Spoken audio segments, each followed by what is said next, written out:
Alleluia, alleluia, alleluia, alleluia, alleluia, alleluia, alleluia, alleluia.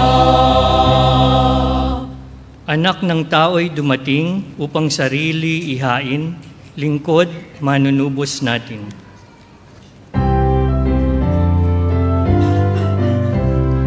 Alleluia, alleluia, alleluia, alleluia, alleluia, alleluia, alleluia, alleluia, alleluia,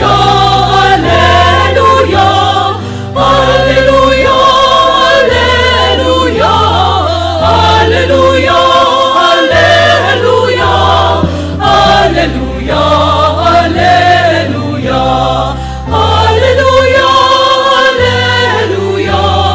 alleluia, alleluia, alleluia. Sumainyo ang Panginoon. At sumainyo rin. Ang mabuting balita ng Panginoon ayon kay San Lucas. Papuri sa iyo, Panginoon.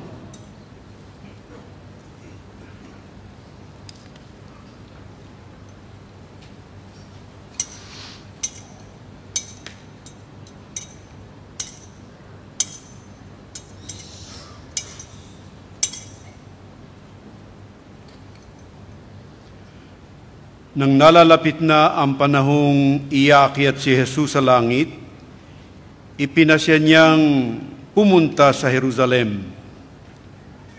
Sinugo niya ang ilan upang mauna sa kanya.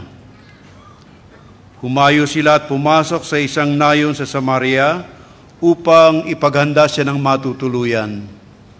Ngunit ayaw siyang tanggapin ng mga Samaritano sapagkat siya'y patungo sa Jerusalem.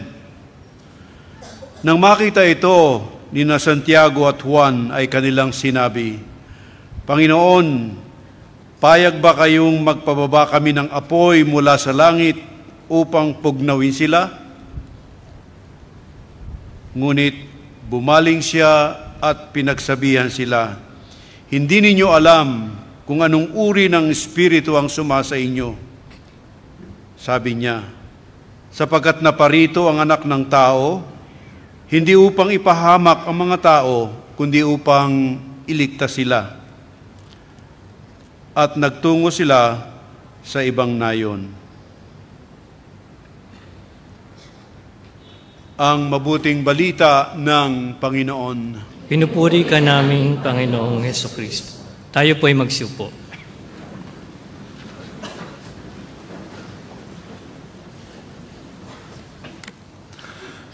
Good evening po sa inyong lahat. Batiin natin ang mga katabi natin. Good evening. Welcome back sa Misyong Pilipino 2023. Palakpakan natin ang ating Panginoon. Sabihin sa katabi, welcome back. Wow. Na-miss niyo po ba ang face-to-face edition ng Misyong Pilipino? Amen. Sino po dito ang bago mag-pandemic, taon-taon umaattend, pumalakpak ng malakas? Wow! Sino yung first time lang a-attend? Taas ang kamay. Taas ang kamay. Ako rin ho, no? First time ko dito sa Abu Dhabi, kaya welcome to me, no? Ako na mag-welcome sa sarili ko muna, no? Ako po yung tuwang-tuwa dahil sa wakas, na tuloy din po ang imbitasyon sa akin ito ni Father Troy at ni Brother Romel. Ano bang mga na-miss ninyo ng Misyong Pilipino? Sino ang mga na-miss ho ninyo? Ako po pa nagmi-mission po ako abroad. Isa po sa mga pinaghahandaan ko talaga. Bukod sa aking talk at sa mga tao, pinaghahandaan ko yung timbang ko talaga. Alam niyo po ba nung sinundo ako ni Father Troy, ni Kuya Romel nung Sabado ng alas 11 ng gabi? Pagkakita sa akin ni Father Troy, honestly, first time lang kaming nagkita ni Father Troy ng personal. First time. At ang bungad niya sa akin, ay si Father, lumusog. Kala mo, Father, hindi ko nakalimutan yun na. Kahit isang linggo na ako dito. Pangatlong simbahan ko na at huling simbahan ko ito. Isa yan sa mga pinakadelikadong salita talaga. Sabihin nyo nga po sa katabi ninyo ngayon, tumataba ka na. Ba't sa akin kayo nakatingin? Sobra kayo ha. Sabihin sa katabi, tumataba ka na. Patay ka mamaya dyan. Ganun ha. Alam niyo po, tuturuan ko kayo ng magandang sagot. Pag yung mga taong hindi sensitive, at ang lakas ng loob magsabi ng ganyan, sabi sa'yo, alam mo, tumataba ka na, ganito ang sagot. Yung naka-assign sa mga quotable quotes ko, tandaan niyo po ito. Ang sagot ganito. Pag sinabing tumataba ka na, ang sabi mo ganito, siyempre, pagkain ang binabantayan ko, hindi buhay ng ibang tao. Amen? Baka naman sa dami ng sasabihin ko, yan ang matandaan ninyo. Pero huwag kayo mag-away. Baka sabihin nyo, si Father, pinag-away kami. Sa dami ho ng pagkakakilala sa akin kanina, introduction kanina, isa lang ho sa ngayon ang pagkakakilanlan sa akin bilang pari sa Manila, sa dami ng pagkapakilala, ito ang pagkakakilala sa akin ngayon sa Maynila. Ako po ay isang paring Quiapo. Bago tumating si Tanggol, nauna ako sa kanya.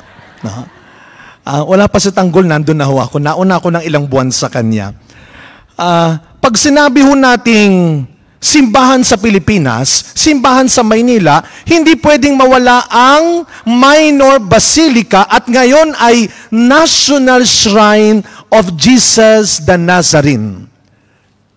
And by the way, huwag niyo pong kalilimutan, pinapanood tayo ng buong mundo dahil live ito sa TV Maria at sa Quiapo page. Kaya buong mundo ang nakikiisa sa misa natin gabi-gabi hanggang Biyernes. Kaya iparinig natin na buhay ang mga Katoliko sa Abu Dhabi. Mas malakas na palakpak sa buong mundo. At alam po natin mga kapatid, pag sinabi nating deboto ng Poong Nazareno, yan ay mukha ng pananampalatayang Pilipino. Pag sinabing deboto ng Nazareno, ito ay mukha ng pananampalataya ng bawat Pilipino.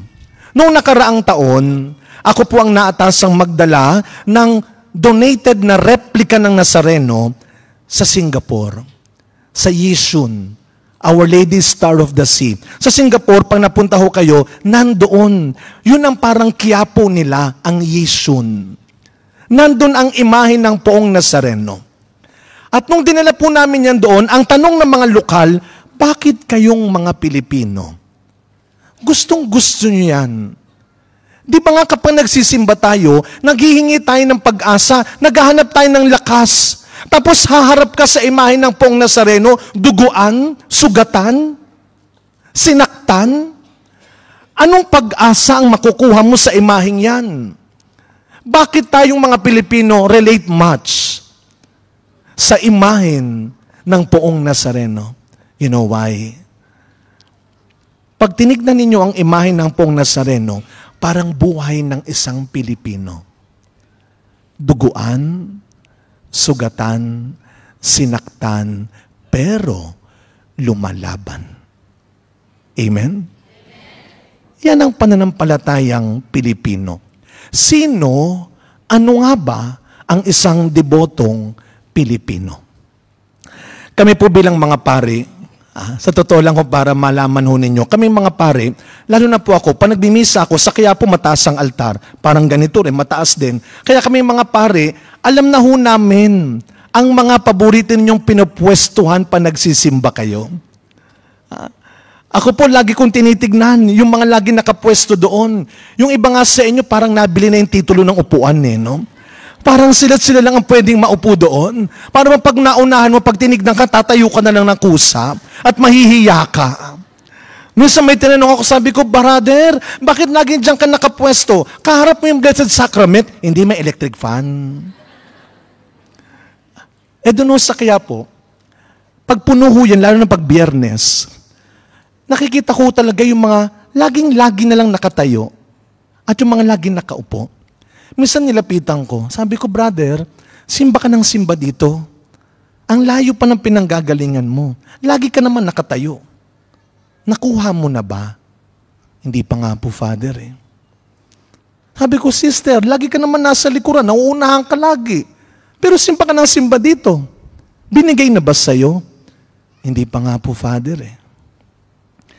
Yan ang pananampalatayang Pilipino. Kahit wala pa at hindi pa naniniwala ka. Lahat ng naniniwala na sa Misong Pilipino 2023, siya ay tatanggap ng pagpapala, biyaya at himala, pumalakpak ng pinakamalakas.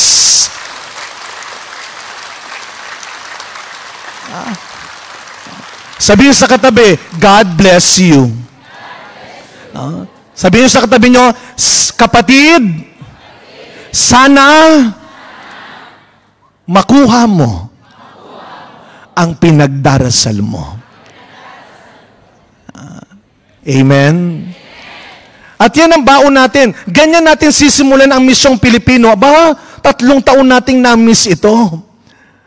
At hindi natin binigo ang Diyos. Doon sa taas sa kwarto ko, kanina nakita ko habang nag-aayos, puro upuan. Sa totoo lang ho, nagpunta na ako ng Musafa, ng Ruwais. Ngayon lang ako kinabahan. Kanina, sabi ko, ang daming upuan, mapupuno kaya ito? Well, ikaw na, Father, ang magsabi. Puno, di ba? Hindi natin binigo ang Diyos. Kapag sinabi nating debosyon, mga kapatid, ito yung bagay na punong-puno ng pagmamahal, na punong-puno ng pagtitiwala. Kapag tayo nagdedebosyon, isang tao tayong nagmamahal. Kapag ikaw ay deboto, ikaw ay isang taong nagpapahalaga. Kaya may kanta, hopelessly devoted to you. Kaya kapag ikaw ay isang taong deboto, hindi lang ng Nazareno, ikaw ay isang taong marunong magmahal, marunong magpahalaga. Saan ba tayo may mga debosyon? Halimbawa, kay Mama Mary. Sino mga deboto dito ng mga Bicolano? Peña Francia. Taas ang kamay. Ako po ay taga Bicol din, ang nanay ko ay sa Libmanan. Sino ang deboto ng Manawag, Pangasinan? Meron. Deboto ng Piyat, yung mga sa Cagayan ho, di ba yun? Di ba? Ang tatay ko ay taga Cagayan sa Abulog. Ano pa? Deboto ng Lourdes. Deboto ng Fatima. Alam niyo, nagtataka ho ako minsan, nagulat ako, nag-aaway. Sabi niya, hindi, mas magaling yung Baklaran kaysa sa Lourdes. Ano? Hindi, Father, mas powerful yung sa Manawag kaysa sa Peña Francia. Sabi ko, para kayong siraulo. Isang Mama Mary lang yan. Sino deboto ng Divine Mercy? Taas ang kamay. Deboto ng Sacred Heart? Taas ang kamay. Deboto ng Nazareno? Taas ang kamay. Wala? Napag-ahalata, nagakot ako Hindi ko sila hinakot, kusang pumunta yan. Pero huwag tayong magtalo-talo.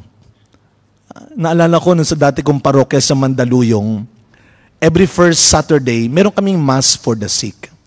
So nakita ko yung aking parishioner, sabi ko, Sister, attend ka ng first Saturday, may mass for the sick. Sabi niya, ay, hindi healing mass. Sabi ko, mass for the sick. Kaya nga, hindi healing mass, ano ka ba? Sabi ko, mass for the sick. Sabi niya, sino ang magmimisa? Ako. Sabi sa akin, bakit? Healing priest ka ba? Wow. Sabi ko, Lord, bigyan mo nga ng sakit ito, nang maniwala ito. Sira ulo rin to, no? Mga kapatid, let us not forget, every Mass is a healing Mass. Lahat kayong nagsisimba ng may pananampalataya, gagaling. Pumalakpak ang mga gagaling. Sabihin sa katabi, gagaling ka na. Wow. I-claim na natin yan. Lahat ng nangangailangan ng kagalingan, taas ang kamay. Alam na ni Lord kung anong dapat pagalingin sa'yo. And you claim it. Let us not forget na ang bawat pagdiriwang ng misa ay misa ng pagpapagaling. So hindi mo na kinakailangan dumayo na kung saan-saan. Hindi mo na kinakailangan na maghintay ng isang bisitang healing priest para pumunta ka at sabihin mong, ay kasi healing priest yun, may healing mass, gagaling ako. Every mass is a healing mass. Kaya wag natin palalampasin, lalo na ang bawat linggo nang hindi tayo nagsisimba. Yung isang buong linggo, Lunes hanggang Huwebes man yan, Sabado, kayo ay nagtatrabaho, I tell you. Huwag mong sabihin, hindi, wala na akong sakit eh. Pagagalingin ka ng Diyos, hindi lang sa karamdaman ng katawan mo, kundi ang pagpapanggap mo sa matibay mong kalooban. God knows. Alam niyang napapagod ka na. Alam niyang nahihirapan ka na. Magaling ka lang magpanggap talaga. You need healing. You need God. You need the Eucharist.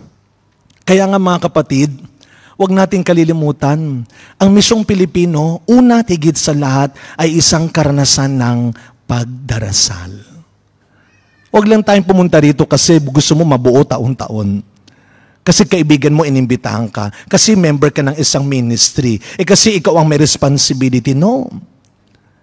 This is a retreat. Ito ay isang spiritual exercise. Magdadasal tayo dito. Huwag nating kalilimutan yan. Kaya nga, ako po ay ipagdasal ninyo. Ipagdasal ho ninyo ako na sana hindi matapos ang misyong Pilipinong ito hanggang Biyernes nang hindi kayo nakapagdasal. Nung ako po ay bata-bata pang pare, naku pa nagbibigay ako ng retreat, talaga hong para akong walang pagod ho. Mula umaga hanggang gabi, may schedule. Ganyan ako katindi magbigay ng retreat noon. Hanggang sa isang araw, umating kami ng retreat mga pare, yung aming speaker, ang ginawa niya, 1 hour lang sa umaga, yun lang ang session niya sa amin. And the rest, personal prayer time. Sabi ko, parang lugi kami doon. Buo yung stipend niya, tapos yun lang yung talk niya. And then I realized, tama siya. Ang hirap naman yata, na pagkatapos mong umatin ng retreat, uuwi ka ng bahay, tapos sabi mo, ay, nakapagod. Saan ka ba galing? Nag-retreat. Saan ka ba galing? Nagsimba. Magdadasal tayo. Tandaan natin, bago si Kristo nagpagaling, nagpakain, nagturo, gumawa ng himala, siya ay nagpunta sa isang ilang na lugar at magdamag nagdasal. Hindi lang 1 minute, 1 hour, magdamag nagdasal. Kaya nga sinabihan ako Father, huwag kang mag-alala. Yung homily mo, pwedeng mahaba. Alam na nila yan na mahaba ito. Sabi kayo, salamat. So hanggang 11 pala tayo. No? Si Kristo nga magdamag Magre-reklamo tayo. Magdadasal tayo. Walang imposible. Sigaw nga natin malakas, magdadasal ako. Sabihin sa nasa kanan ninyo, sabihin sa nasa kanan, ipagdadasal kita.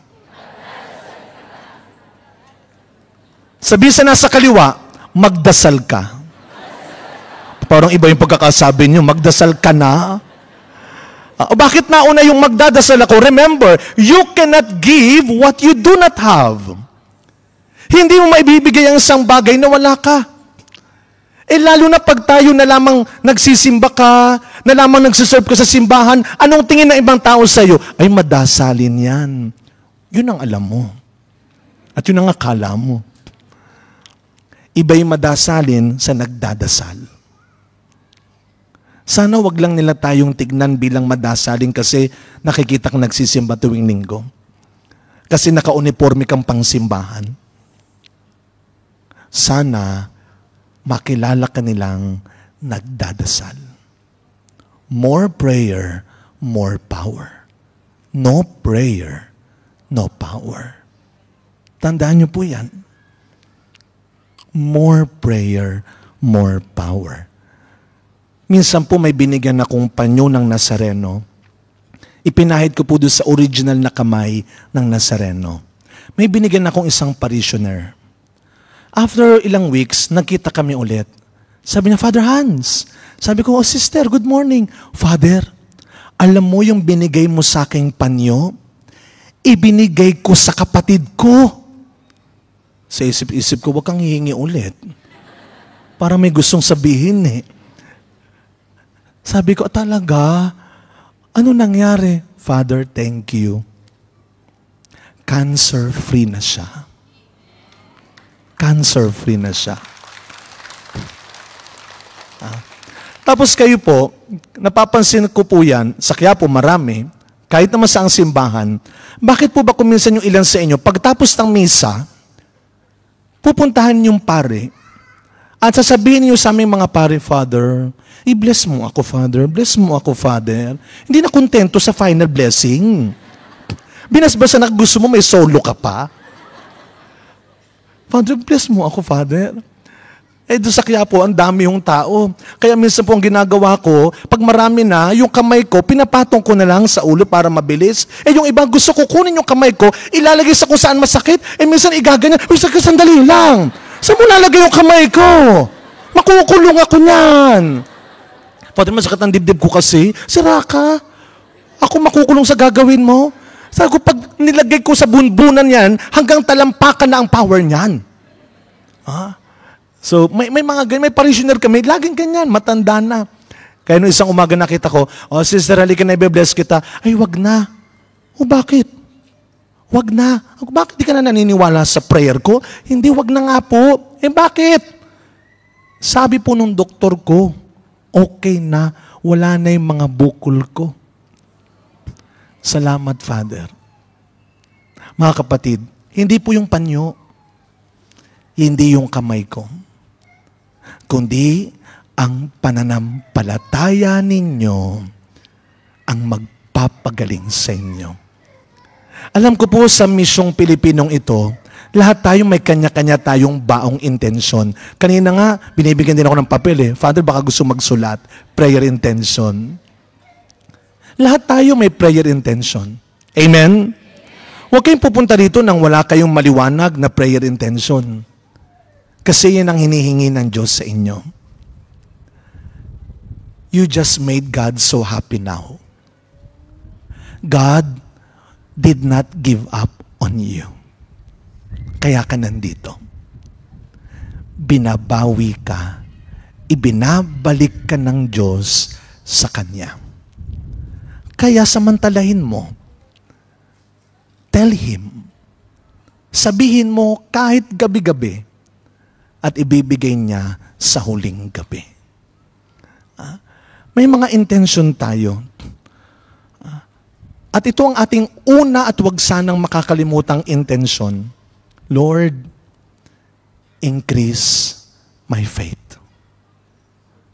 More than anything else, yan ang hiningi ng mga alagad ni Kristo. Lord, teach us how to pray. Increase my faith. Hindi lang yung sweldo, hindi lang yung posisyon, hindi lang yung power, hindi lang yung kasikatan sana ang mag-increase. More than anything else, Lord, I cannot do anything without my faith. Increase my faith. When I was on my second year sa seminaryo, ako po ay graduate sa San Carlos Seminary sa Guadalupe, sa Makati. Nung pangalawang taong ko na po, ayoko na. Gusto ko na po lumabas. Ang hirap, una dito, ang tatalino ng mga kaklase ko. I tell you, ako lagi na lang, most behave, very good. Silang tatalino. Na? Sometimes, yan ang kalaban natin, insecurity. Stop comparing and complaining and you start living your life. Minsan, ikaw ang unang nang da-down sa sarili mo rin Kapag lagi mong kinukumpara ang sarili mo sa iba, kapag lagi mong tinitignan ang wala ka at ang meron sila, you will never realize how much you have. Ang hirap dito, sabi ko, lalabas na ako. Andito yung kaklase ko, si Melanie, no? Yung matalino, siya ang, di ba, valedictorian ka, Melanie, no? Kaklase ko po yan nung high school, saka yung pamilya niya nandito. Eh noon, hindi ako, pero di ba, Melanie, hindi naman siya nagmamayabang. First honorable mention ako, di ba? Ang hirap din po dito sa kalooban. Iba-iba ho ugali. Iba-iba yung pagpapalaki sa amin. Di ba ho, parang kayo. Nung pumasok ko kayo, dumating kayo dito, bagong kultura. Iba-ibang lahi.